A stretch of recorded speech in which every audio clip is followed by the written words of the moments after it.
This is Ian with Build Brothers. Going to go ahead and do my digital inspection here at 12738 La Vista Way in Poway. Going to start here at the front of the home, and the wood around the house looks pretty darn good. There is some sun damage over here on this side. That is kind of a judgment call, and if we want to replace it, it is kind of crackly. Most of that is paint, and this is the west side of the house. Gets a lot of sunshine, and it hasn't been painted in a while. And so we'll let you make the decision on if we replace sections like this. We've got a 100 amp Zinsco main electrical panel with no label. Surprisingly, this panel is very clean, and yes, we hate the Zinsco panels, but this one looks pretty decent compared to a lot of them that we do see. We could fit up to 11 solar panels on this electrical panel as is, but I would definitely suggest that we replace it. We got a patio cover in the back. We'll see that from the top. Nothing else to really point out back there. We've got a gable end vent here. That's for attic ventilation. I'll show you some more on top of the roof when I get up there.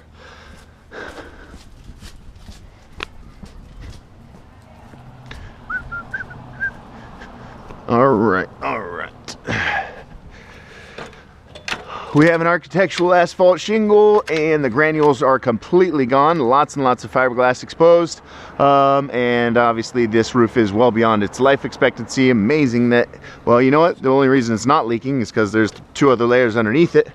If we peel up the drip edge, we can see those 2 layers underneath it. We will take a quick peek in the garage after we're done on the roof. So one of the issues that's created when you stack up a bunch of courses of shingles, this is called counter flashing. It's a Z-bar, so it's built underneath the stucco, so we can't replace that. But we need to be able to fit in what's called step flashing. I'll show you what step flashing looks like. And so yeah, because this roof is so stacked up so high, you can't get the proper flashing in there. And I doubt they did the proper flashing with this top layer.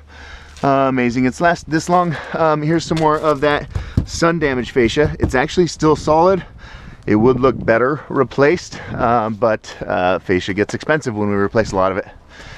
We're going to delete that skylight. These ridge caps look fairly new. I would guess that they put them on when you bought the house, when they sold the house, because ridge caps always wear out first. A roof will usually go through 2 sets of ridge caps before it needs a new roof. That's a powered attic fan, and by the looks of it, it's old and probably not working anymore. We're going to dramatically improve the exhaust ventilation on this house. That thing won't be necessary. We can get rid of that. So yeah, this is a pretty odd situation here with the double chimney. If this metal chimney is still in use, then we will build a big custom TPO. I'll show you TPO, but we can basically weld a TPO boot around the bottom of that to make sure it stays waterproof forever. So that doesn't scare me too bad. The torch down roof looks surprisingly good. Oh, I got a dead bird. Look at that guy. Is that a crow? Ooh. When we're looking at a torch down roof, we're looking for any ponding areas. So anything where water looks like it's building up. We see a little bit right here. And actually that's not bad either. Then we look for the adhesion around the edges to make sure that the product is still stuck to the drip edge. I don't like how this product actually overhangs the drip edge. That creates a little bit of vulnerability. But for the most part, this patio cover still appears to be in pretty decent condition. We could, an argument could be made to leave it. And then the idea of replacing that plywood goes out the window. Because we can't replace that plywood with leaving this roof in place. Here's one big fat wrinkle, and never mind. Time to replace this. So that can't be fixed. And that's just poor workmanship.